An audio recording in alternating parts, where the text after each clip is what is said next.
ওয়াল্লাইসা লিল ইনসানি ইল্লা মা সা, এবং নিশ্চয়ই নাই মানুষের জন্য আর কিছুই উহা ব্যতীত যার জন্য সে পরিশ্রম করে। মানুষ যার জন্য মেহনত করে ওটাই সে পাবে, এই মেহনতের ফলে সে পাবে, এর বাইরে তার কিছু পাওনা নাই। এই জন্য আমরা তাকদিরের উপর যেন নির্ভর করে বসে না থাকি, মেহনত করতে বলছে আল্লাহ। তাকদিরে কী আছে এটা আল্লাহ জানে, আমরা জানি না, আর আমাদের জানার প্রয়োজনও নাই। আল্লাহ বলছে আমি ইচ্ছা করলে তোমার তাকদির পাল্টাই দিতে পারি। ইয়ামহুল্লাহু মা ইয়াশা ওয়া ইসবাত, তিনি যা ইচ্ছা করেন তা মুছে ফেলেন, যা ইচ্ছা তিনি ঠিক রাখেন। ওয়াইন্দা উমুল কিতাব, তাকদিরের মূল কপিটা আল্লাহর হাতে, এটা আল্লাহ কাউকে হস্তান্তর করেন না। কাজে এই জন্য তাকদির নিয়ে আপনারা কখনো দুশ্চিন্তা করবেন না।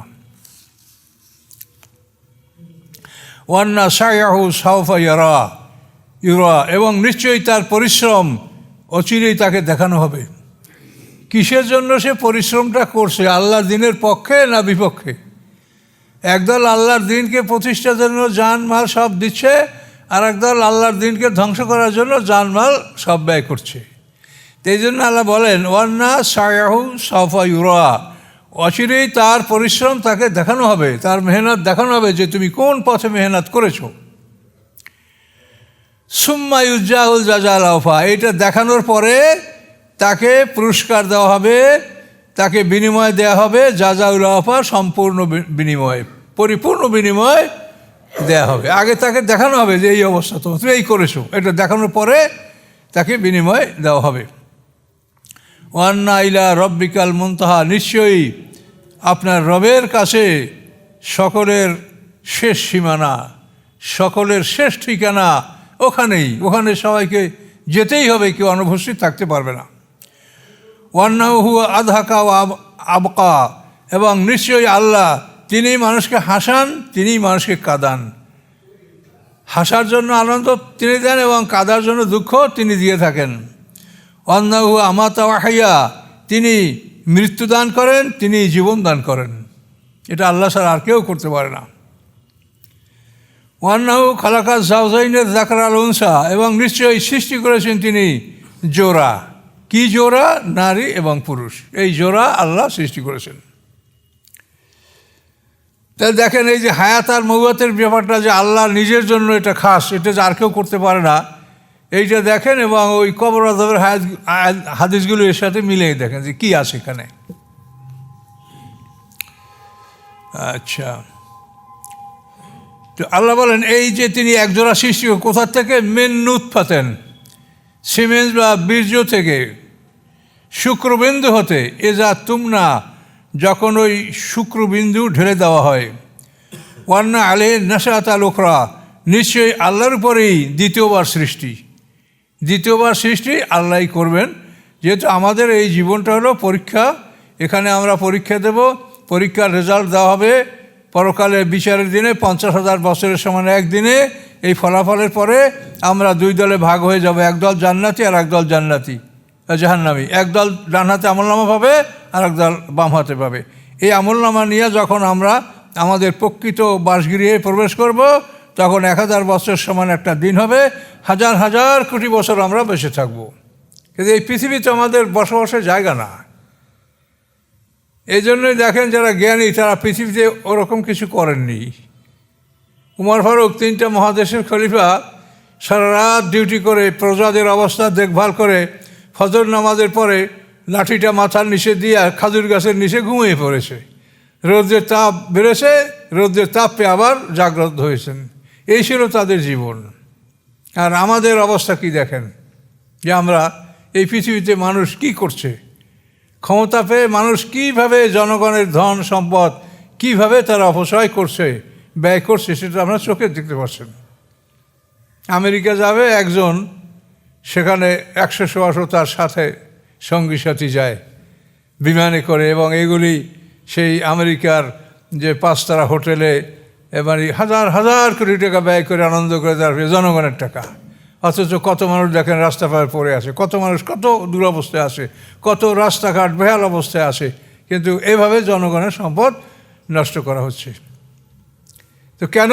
যে আসলে আমরা পরকাল বুঝি না। এর একমাত্র কারণ যে পরকাল সম্বন্ধে আমাদের একটা ক্ষীণ ধারণা। হিন্দুরাও বলে যে স্বর্গ নরক আছে, কিন্তু এইটা মনে করলে তো হবে না। বিষয়টা বিস্তারিতভাবে বুঝতে হবে এবং সেভাবে প্রস্তুতি গ্রহণ করতে হবে। সেটা আমাদের মধ্যে নাই। এই জন্য আল্লাহ বলেন ওয়ান্না আলীর নাসাতাল ওখরা, নিশ্চয়ই আল্লাহর উপরই দ্বিতীয়বার সৃষ্টি। অন্নাহু আগ্নাও আকনা, নিশ্চয়ই তিনি মানুষকে ধনী করেন এবং তিনি মানুষকে তুষ্ট করেন। তুষ্ট মানে অল্প পেয়ে সে খুশি। আর যে তুষ্ট না হয় সে একটা পৃথিবীর মালিক হইলেও তার আর একটা পৃথিবী লাগবে। দেখেন না, যারা পৃথিবীর বড় বড় রাষ্ট্রের মালিক তারা আরও কোনটা কিনবে, কোনটা দখল করবে, কোনটা মারবে, তুষ্ট তারা হয় না। তার কারণ আল্লাহ তাদেরকে তুষ্ট করেন নাই। এই আকাঙ্ক্ষা বাড়তে বাড়তে এই আকাঙ্ক্ষাই তাকে একদিন ধ্বংস করবে। বুঝতে পারছেন? সেটা আল্লাহ বলে অন্নাহু আগনা ও আকনা, নিশ্চয়ই সে আল্লাহ যিনি মানুষকে ধনী করেন, অভাবমুক্ত করেন এবং তাকে তুষ্ট করেন। তার যা কিছু আছে তাতে সে সন্তুষ্ট। একটা ছোট্ট পরিবার অল্প কিছু আয় করে, একজন রিক্সাওয়ালা, তার পরিবার অনেক শান্তি থাকতে পারে, যেটা কোটিপতির পরিবারে নাই। এটা হলো মনের ব্যাপার, যেটা আল্লাহ করেন। ওয়ান্নাহু হুয়া রব্বুর শেরা, এবং নিশ্চয়ই তিনি সেরা তারকারও রব। এই সেরা তারকা হলো, এটা সম্পর্কে তাফসীরকারকরা বলেন যে এই একটা তারা আকাশে আছে, তার উত্তর থেকে দক্ষিণ দিকে চলাচল করে, আর সবগুলো পূর্ব থেকে পশ্চিমে চলাচল করে। তো এই সেরা তারকাটা পূজা করত আরবের একজন মুশরিক, তার নাম হচ্ছে আবু কাবসা। এই আবু কাবসা এই তারকা পূজা করতো, সে অন্যদের মতো ওই মূর্তি পূজা করতো না। তো এই জন্য আরবের মুশরিকরা অনেক সময় মুহাম্মদ সাল্লামকেও এমনি আবু কাবসা বলতে, ওই আবু কাবসার ছেলে। আবু কাবসা যেরকম আমাদের থেকে পৃথক, আর মুহাম্মদ সাল্লাম আমাদের থেকে পৃথক হয়ে গেছে। এই আবু কাবসা এই সেরা তারকাটা পূজা করতো, যে তারকাটা উত্তর থেকে দক্ষিণে চলাচল করে। তা আল্লাহ বললেন যে তোমরা ওইটাকে বাছাই করে নিয়েছো, আমি ওটার রব, ওটার রব আমি। অন্নাহু হুয়া রব্ব সেরা, এই সেরা তারকার রব আল্লাহ।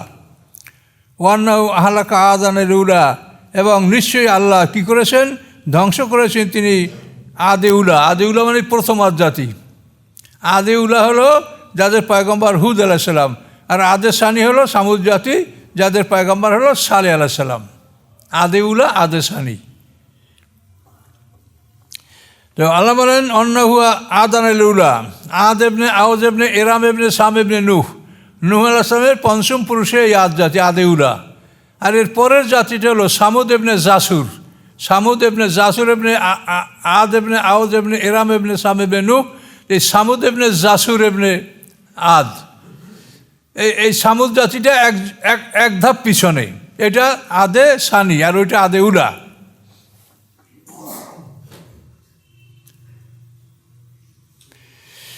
এই কথা আল্লাহ বলেন অন্নাহু আহলাকা আদানের উলা, তিনি আদে উলাকে ধ্বংস করেছেন। এই আদে উলা ধ্বংসের ইতিহাস কোরআনে অন্য জায়গায় বিস্তারিত আছে, যে তাদের উপরে ঝোড়ো হাওয়া আল্লাহ পাঠিয়ে দিয়েছেন। 7 রাত 8 দিন পর্যন্ত ঝোড়ো হাওয়া তাদেরকে আশ্রাতে মেরেছে।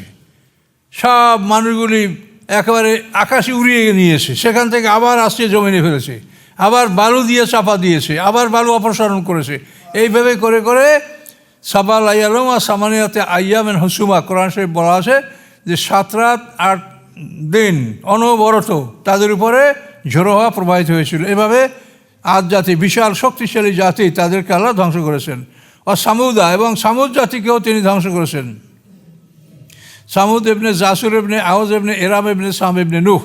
নূহ আলাইহিস সালামের 6ষ্ঠ পুরুষের জাতি হলো সামুদ।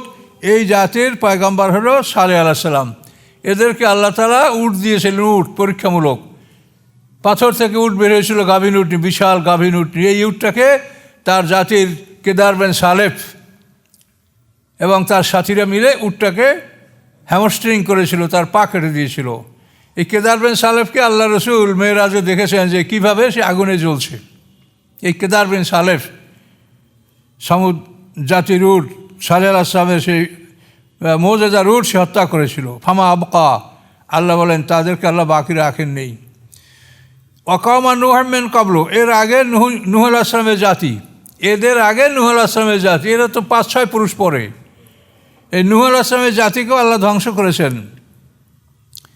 ইন্নাহুম কানুহুম আযলামু আতকা, নিশ্চয়ই তারা ছিল অতি জালেম, অতি বিদ্রোহী। জালেম হলো সাধারণ জালেম, আজলাম হলো অতি জালেম, তাগা, বিদ্রোহ, আর আতগা মানে অধিক বিদ্রোহ। তো নূহ আলাইহিস সালামের জাতি ছিল অতি জালেম আর অতি বিদ্রোহী। তারা নূহ আলাইহিস সালামকে মারপিট করেছে, নূহ আলাইহিস সালাম অত্যাচার করেছে। শেষ পর্যন্ত নূহ আলাইহিস সালাম আল্লাহর কাছে পানা চেয়েছে যে আল্লাহ এই জাতি থেকে আমাকে রক্ষা করেন। তো আল্লাহ তাআলা নূহ আলাইহিস সালামের দোয়া কবুল করেছেন। তার দোয়া কবুল হওয়ার 20 বছর পরে বন্যাটা আসছে। এই 20 বছরে নূহ আলাইহিস সালামকে আল্লাহ বলেছেন যে একটা শাল গাছ লাগাও। তিনি একটা শাল গাছ লাগিয়েছিলেন এবং এই গাছটা 20 বছরে এত প্রকাণ্ড গাছ হয়েছে যে এই একটা গাছের তক্তায় সমস্ত নৌকাটা তৈরি হয়েছিল। 300 হাত লম্বা, 50 হাত চওড়া, 30 হাত উঁচা, 3 তলা নৌকা। এটা নূহ আলাইহিস সালাম নির্মাণ করেছিলেন এবং এই নৌকাটা 6 মাস পানিতে ভেসেছিল। 6 মাস পরে বন্যার সমাপ্তি, নৌকাটা জুদি পাহাড়ে থেমেছিল। আস্তাওয়াত আলাল জুদি কোরআনের ভাষা। ইরাকের এরারুট পর্বতমালার একটা অঞ্চল আছে জুদি, এখানে এই নৌকাটা থেমেছিল। ইন্নাহুম আচ্ছা কওমান ইন্নাহুম কানু আযলামু আতগা ওয়াল মুতাফিকাতা আহওয়া। মুতাফিকা মানে যে বস্তিটাকে উল্টে ফেলানো হয়েছিল, অর্থাৎ কোন জাতি? না, এটা বিখ্যাত মানে ওই যে যারা পুরুষ মৈথুনে লিপ্ত ছিল, লুত। মুতাফিকা মানে যে বস্তিটাকে উল্টে ফেলেছিল। আহওয়া মানে উপর থেকে নিচে পতিত হওয়া। তো যেটা আকাশ পর্যন্ত জিবরিল আমিন তুলে উল্টে ফেলে ওখান থেকে নিচে ফেলে দিয়েছে, এই আহওয়া মানে উপর থেকে নিচে পতিত হওয়া। তো উল্টে করে ফেলা বস্তি জনপদ, অর্থাৎ লুত সম্প্রদায়ের জনপদ, যেটাকে উপর থেকে নিচে ফেলে দেওয়া হয়েছিল। তারপর কি করা হয়েছে? ফাগাসা মা গাসা, ঢেকে ফেলেছিল ওই জনপদকে যা ঢেকে ফেলার, অর্থাৎ তার উপরে প্রবল পাথরের বৃষ্টি। এই পাথরের বৃষ্টিতে স্তূপ হয়ে গেছিল তাদের উপর পাথর, এবং ওর মধ্যেই নিশানা সহ পাথর, অর্থাৎ যে পাথরে কোন পাথর কাকে হত্যা করবে এটার নাম লেখা ছিল। মুসাওয়ামাতান ইনদা রাব্বিকা লিল মুসরিফিন, কোন রাতে অন্য আয়াতে আছে, ওগুলিতে চিহ্নিত ছিল মুসরিফিনদের, সীমালম্বনকারীদের জন্য, যে কোন পাথর কাকে হত্যা করবে। এই পাথর তো ছিলই, কিন্তু তারপরও প্রবল পাথরের বৃষ্টি তাদের উপরে স্তূপ হয়ে গেছিল। ফাগাসা মা গাসা ফাবিআইয়ি আলাই রাব্বিকা তাতামারা। অতএব রবের কোন নিদর্শনগুলির উপরে তোমরা সন্দেহ পোষণ করবে বলো? কোন নিদর্শনকে সন্দেহ করবে? এর কোনোটাই কি সন্দেহ আছে? এই নূহ আলাইহিস সালামের জাতি ধ্বংস করেছে, এটা পৃথিবীর ইতিহাস, সকল জাতি এটাকে স্বীকার করে। এভাবে লুত সম্প্রদায়, এগুলো তো পথে পড়েই আছে, লুত সাগর। তারপরে এভাবে সমস্ত জাতির ধ্বংসাবশেষ এটা পৃথিবীতে এখনও বিদ্যমান। এই জন্য আল্লাহ বলেন যে কোনটার উপরে সন্দেহ করবে? কোনোটাই সন্দেহ নাই, সবই সংগঠিত হয়েছে। হাজা নাজিরুম মিন নুযুরিল্লাহ, এই হলো মুহাম্মদ সাল্লাল্লাহু আলাইহি ওয়াসাল্লাম। এই মুহাম্মদ সাল্লাল্লাহু আলাইহি ওয়াসাল্লাম নাজির, তিনি ভয় প্রদর্শনকারী, মিন নুযুরিল উলা, পূর্ববর্তী ভয় প্রদর্শনকারীদের মধ্যে একজন। পূর্বে যারা ভয় প্রদর্শন করেছে মুহাম্মদ সাল্লাল্লাহু আলাইহি ওয়াসাল্লাম তাদের একজন, ওই একই দলভুক্ত তিনি, একই রাসূল তিনি।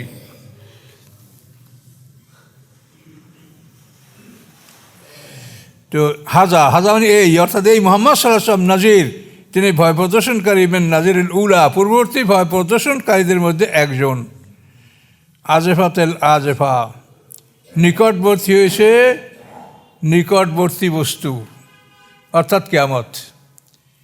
নিকটবর্তী হয়েছে নিকটবর্তী বস্তু, এটা তোমাদের নিকট অবস্থান করছে। তোমরা যাই মনে করো, মুহাম্মদ সাল্লাল্লাহু আলাইহি ওয়াসাল্লাম থেকে এখন 1500 বছর, মাত্র 1.5 দিন হয়েছে। তো 1.5-2 দিন কি একটা কোনো ব্যাপার বলেন? এই জন্য বলেন নিকটতম বস্তু তোমাদের নিকটতম হয়েছে। পরকালের একটা দিন হলো 1000 বছরের সমান। এই পৃথিবীর সীমানাটাই হলো 24 ঘন্টার দিন, এর বাইরে 24 ঘন্টার কোনো দিন নাই। কথা বুঝতে পারছেন? তো সেই হিসেবে আল্লাহ বলছেন যে নিকটতম হয়েছে নিকটতম বস্তু। এই কিয়ামত হলো তোমাদের নিকটে অবস্থান করছে, এবং সে নিকটে অবস্থান করছে, নিকটে আসবে তোমাদের কাছে। আজেফাতেল আজেফা, নিকটবর্তী হয়েছে নিকটতম বস্তু, কিন্তু লাইসা লাহু মিন দুনিল্লাহি কাশিফা, নাই কেহ উহাকে উন্মুক্তকারী। কেউ যে বলে দিবে যে অমুক দিন, এটা বলার কারো ক্ষমতা নাই। কোনো কাশেফা, কাশেফ মানে খুলে দেওয়া, এটা যে খুলে দেবে, উন্মুক্ত করে দিবে যে অমুক দিন এটা আসছে, এটা কেউ নাই, পৃথিবীতে কেউ বলতে পারবে না। সর্বশেষ কথা আল্লাহ বলছেন, আফামিন হাদাল হাদিসে তাজাবুন, এই বাণীর উপরে তোমরা কি আশ্চর্যান্বিত হচ্ছ? এই বাণী কি তোমাদের কাছে অবাক লাগছে? এই কোরআনের বাণী। ও তাদহাকুন, তোমরা হাসাহাসি করছো। ওলা তাবকুন, তোমরা কাঁদছো না, কাঁদতেছ না, তোমরা হাসছো। ওয়ান্তুম সামিদুন, এবং তোমরা গাফেল অমনোযোগী রয়েছ। অতএব ফাসজুদুলিল্লাহি ওয়াবুদু, তোমরা আল্লাহর উদ্দেশ্যে সেজদা করো এবং তার গোলামি করো। সকলে একটা সেজদা দিয়ে যাবেন, তেলাওয়াতের সেজদা। তো এই সূরাটা এখানে আমরা শেষ করছি ইনশাল্লাহ। তো আর নতুন সূরা ধরবো না, পরে আবার সূরা কামার আসবে ইনশাল্লাহ। তো আল্লাহ তাআলা সব কথাগুলি কোরআনে খুব সুন্দর করে আমার জন্য বলেছেন। তো আমরা এগুলি নিজেরা মানব, অন্যকে মানাবার চেষ্টা করবো। দেখেন, সবচাইতে আশ্চর্যের বিষয় হলো যে আমরা, আমাদের সামনে এত বড় বিপদ, আমাদের সামনে এত বড় একটা জীবন, যেই জীবনের এক একটা দিন 1000 বছরের সমান, আর আমাদের হায়াতের পরিমাণ আল্লাহ বলছেন যে নূতন জগৎ, আম্মাল্লাযিনা সুইদু ফাফিল জান্নাতি খালিদিনা ফিহা মা দামাতিস সামাওয়াতু ওয়াল আরদ। যারা ভাগ্যবান তারা জান্নাতে অনন্তকাল থাকবে। কতদিন? মা দামাতিস সামাওয়াতু ওয়াল আরদ, ওই জান্নাতের আকাশ পৃথিবী যতদিন স্থায়ী থাকবে ততদিন তাদের হায়াত থাকবে, তারপরেও তাদের অনুদান বন্ধ হবে না। এত বড় জীবন আমাদের সামনে, সেই জীবন সম্পর্কে কোনো চিন্তাই আমাদের নাই। মনে হয় এইখানেই আমাদের সব, এখানেই সব কিছু করতে হবে, দালান কোঠা বাড়ি ঘর মানে সব এখানে। কিন্তু উপরে যে এত কিছু আমাদের জীবনের সব অংশটাই সামনে, এটা সম্বন্ধে আমাদের কোনো চিন্তাই নেই। এটাই হলো সবচাইতে আশ্চর্য জিনিস। এইটি আল্লাহ বলছেন এখানে যে তোমরা হাসো অথচ কাঁদো না, হ্যাঁ, তোমরা অমনোযোগী, হ্যাঁ, তোমরা এটাকে আশ্চর্য বোধ করছো, তোমরা এটাকে গ্রহণ করছো না। কাজে কতই পরিতাপ তোমাদের জন্য, কতই ভবিষ্যৎ খারাপ তোমাদের জন্য। কাজেই এই ব্যাপারে আপনারা সতর্ক হন, আর আপনাদের সঙ্গী সাথীদেরকেও যথাসাধ্য এগুলি বোঝাবার চেষ্টা করেন যে আমাদের জীবনের সামনে বিশাল সময়, আমাদের সব কিছু পড়ে আছে সামনেই। এই জীবনটা এটা একটা মানে পরীক্ষাগার এবং পরীক্ষা হল। এই পরীক্ষা দেওয়ার পরে আমরা আসল বাড়ি ঘরে আমরা স্থানান্তরিত হব। সেই বাড়িতে আমাদের অনন্তকাল থাকতে হবে, হয়তো জান্নাত না হয় জাহান্নাম, এর বাইরে আর কিছু নাই। কাজে এই বিষয়টা আপনারা সতর্ক থাকবেন, এই নিয়ে চিন্তা করবেন, আল্লাহর কাছে জানার চেষ্টা করবেন, ইমানের জন্য আল্লাহর কাছে বলবেন। ফাসজুদুলিল্লাহি ওয়াবুদু সামি'না ওয়া আতা'না গুফরানাকা রাব্বানা ওয়া ইলাইকাল মাসির, একটা সেজদা, এটা আপনারা সবাই দিয়ে বের হবেন, সেজদা আয়াত।